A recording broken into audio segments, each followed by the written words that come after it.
ભાઈઓ બહેનો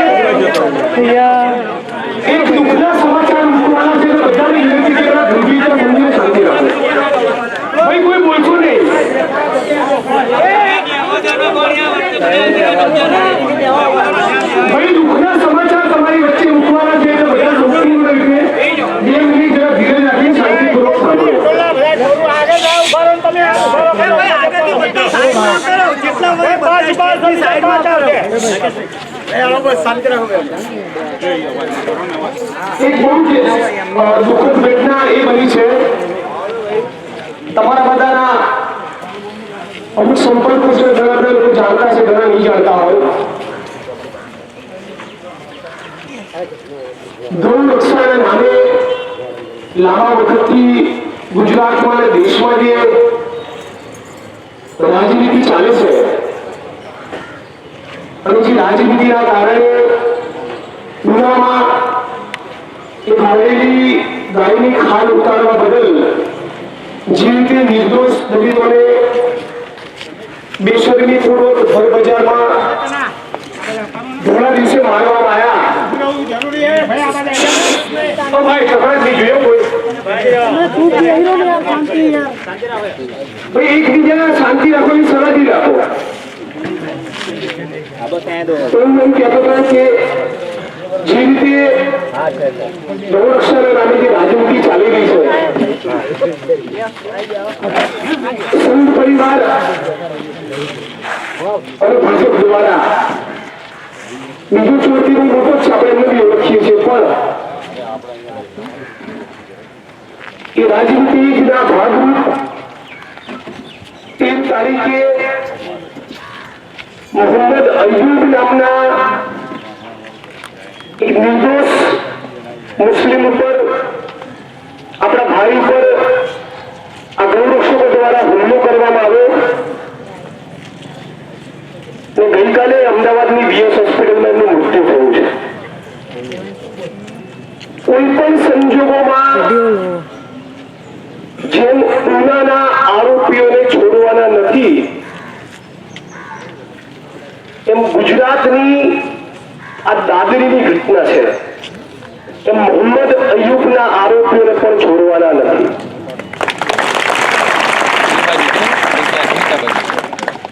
જરૂર પડશે તો ઉના કરતા બહુનો મોરચો મોહમ્મદ અય્યુબ માટે આપણે કાઢીશું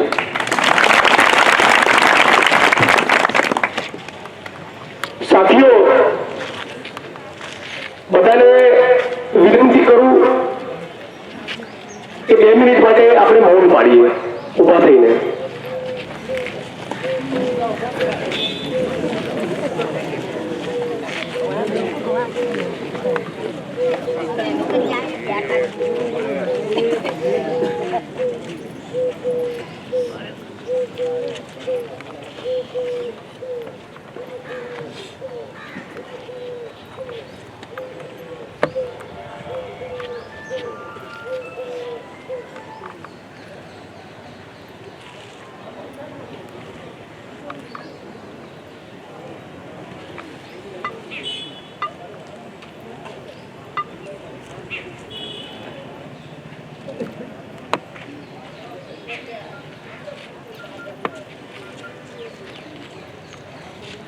શાંતિ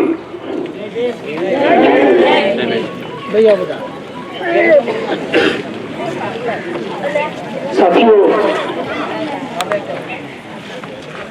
ગુજરાતમાં અને દેશમાં આજે લાખો લોકો બે ટંકના રોટલાથી વંચિત છે આ દેશની બહુ પરમ કમનસીબી છે કે અમુક તત્વો પોતાની ગંદી રાજનીતિના કારણે ઉના અને દાદરી જેવી ઘટનાઓને અંજામ આપી રહ્યા છે આ દેશ માટે બહુ મોટી ચિંતાનો વિષય છે. સાથીઓ, આપણે મેં જાહેરાત કરી એ પ્રમાણે સમગ્ર ધોળકા દરમિયાન, સમગ્ર આપણી પદયાત્રા દરમિયાન જે પ્રમાણે મુસ્લિમ સાથીઓનો, ભાઈ બહેનોનો આપણને સાથ સહકાર મળ્યો, એમ આપણી ફરજ બને છે એમની આ દુઃખની ઘટનામાં ખાલી સાયલેન્સ કર દો, મૌન પાડીને સહભાગી થઈને બેસી ના રહીએ, પણ રોડ ઉપર પણ આંદોલનની ભૂમિકામાં આપણે આવવું પડશે.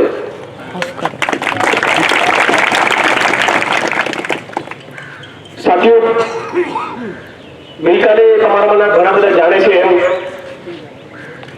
હું અટકાયતમાં હતો ત્યારે બી મારા મનમાં જે ચાલ્યા કરતું હતું એ જ હતું કે હારું ધોળકા પ્રાંત કચેરી જવા મળશે કે કેમ.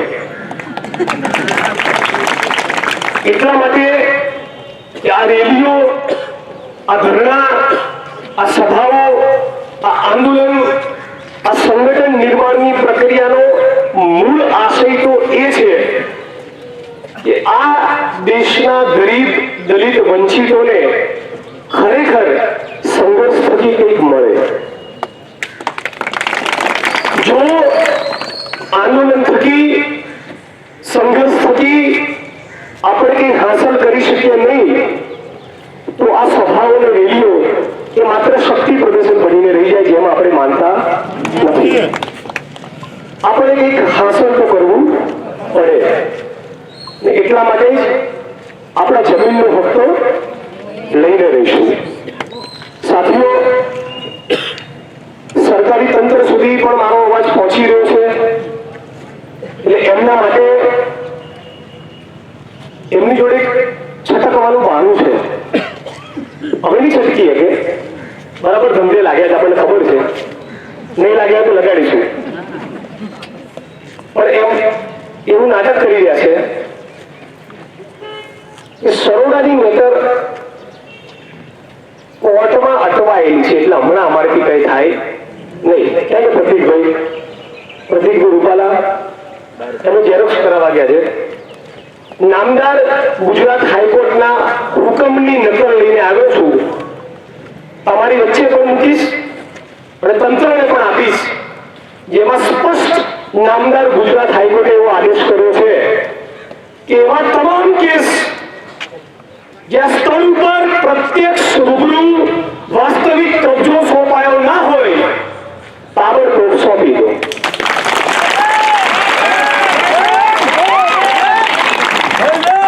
એટલે અમદાવાદ જિલ્લાના કલેક્ટર, પ્રાંત અધિકારી ધોળકા અને મામલતદાર ધોળકાને એટલું જ કહેવાનું કે તમારી ઉપર જે ન્યાય તંત્ર બેઠું છે અને એમણે તમને જે આદેશ કર્યો છે એ આદેશનું પાલન કરો, નહીંતર આવતીકાલે સવારે બપોરે 12:01 અમદાવાદ ઇન્કમટેક્સ 4 રસ્તા ખાતે પોલીસ પરમિશનની પરવા કર્યા વિના અમે રોડ ઉપર લાવવા સુઈ જઈશું.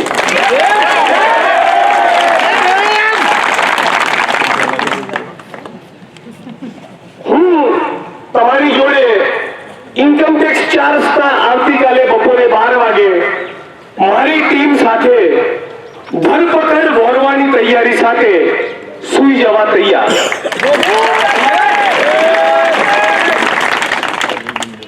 તમારામાંથી કેટલા તૈયાર? હાથ ઊંચો કરો.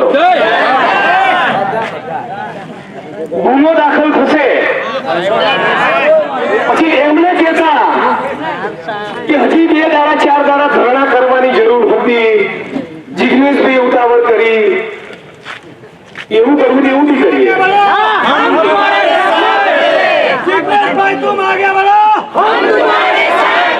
આજે આપણને નક્કર પાક્કી ખાતરી આપે નહીં કે આટલા સમયમાં માપણી કરીને કબજો સોંપીશું, 24 કલાકમાં પ્રક્રિયા ચાલુ કરીશું, એવી ખાતરી આપે નહીં તો આપણી એવી તૈયારી આવતીકાલે ઇન્કમટેક્સ ઉપર સુઈ જવાની. અમદાવાદનો દેખાડો આખા દેશમાં સંભળાય. બરાબર?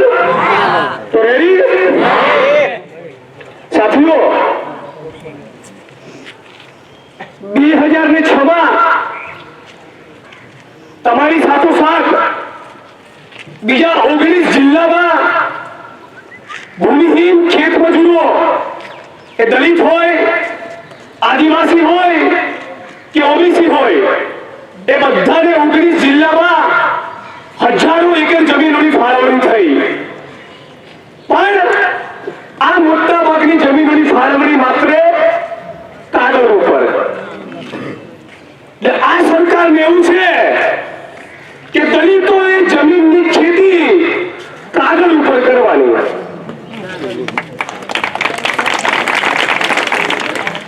તાલી ના પાડશો.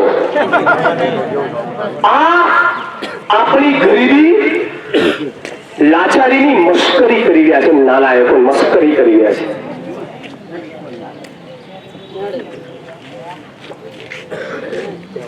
રતન તાતાને નરેન્દ્ર મોદીએ એક SMS કર્યો, સુસ્વાગતમ, અને 33,000 કરોડની સબસિડી સાથે રાતોરાત બધી ફાઇલો ક્લિયર થઈ ગઈ અને એક મોટો જમીનનો ટુકડો અરબપતિ રતન તાતાને પધરાવી દીધો.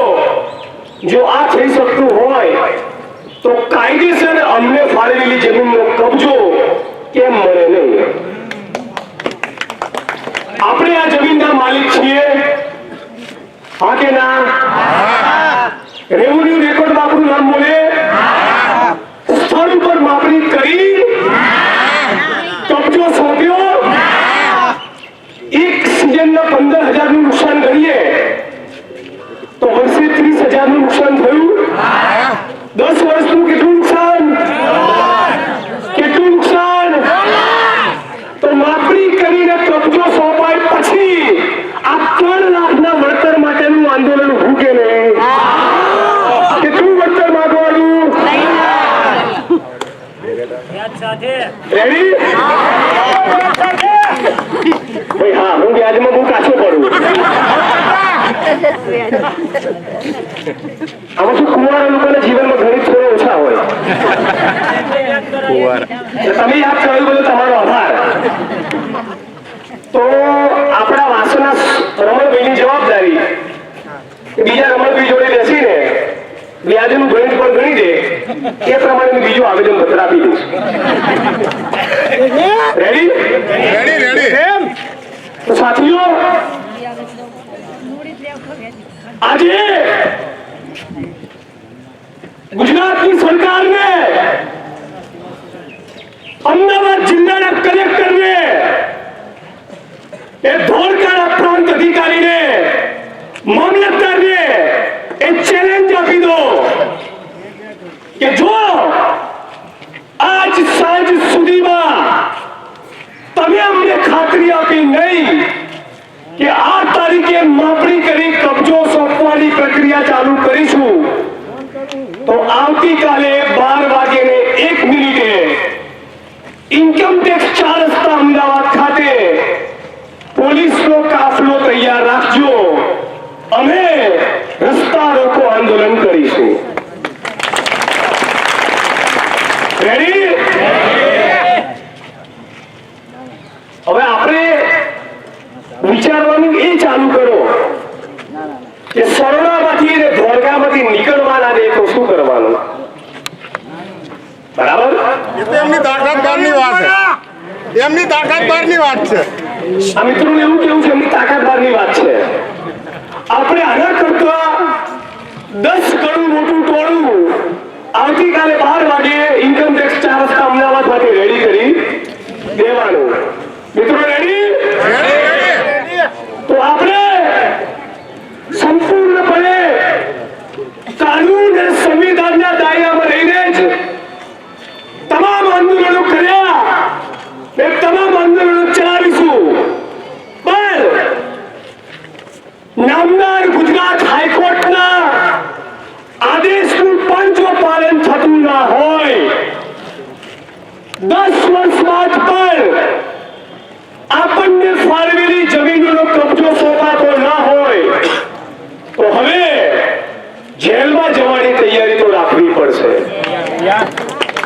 રેડી? મારે આમાંથી 1 ઇંચ જમીન લેવાની નથી. નથી. એમાં તમે કપાસ કરો કે બાજરો એનો પાક મારે લેવાનો નથી. પણ એક સમાજના કામ તરીકે આપણે બધા સાથે મળીને આ કામમાં જોડાયા છીએ અને કોઈ પણ સંજોગોમાં આ જમીનનો ટુકડો આપણે જવા દેવાના નથી. તો સૌથી પહેલા આ આંદોલનમાં સૌથી મોટી જવાબદારી ધોળકાની બહેનોની રહેશે.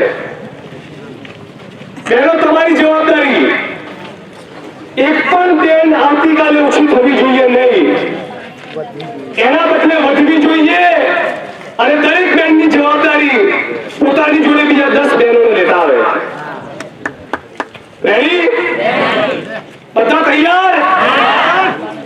તો પ્રાંત અધિકારી સાહેબને કહી દઈએ કે થોડી વારમાં આ ગુજરાત હાઈકોર્ટના ઓર્ડરનું ખરખર્યું તમારા હાથમાં મૂકી દઈએ છીએ.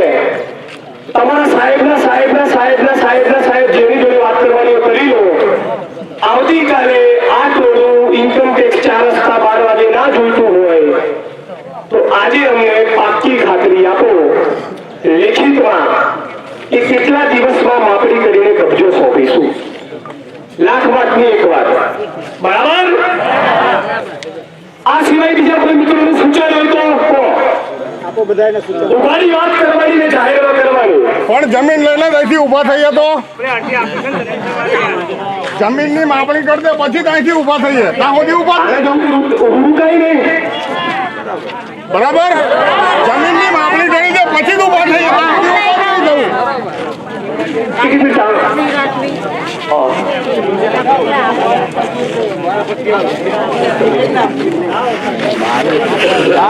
એક મિનિટ.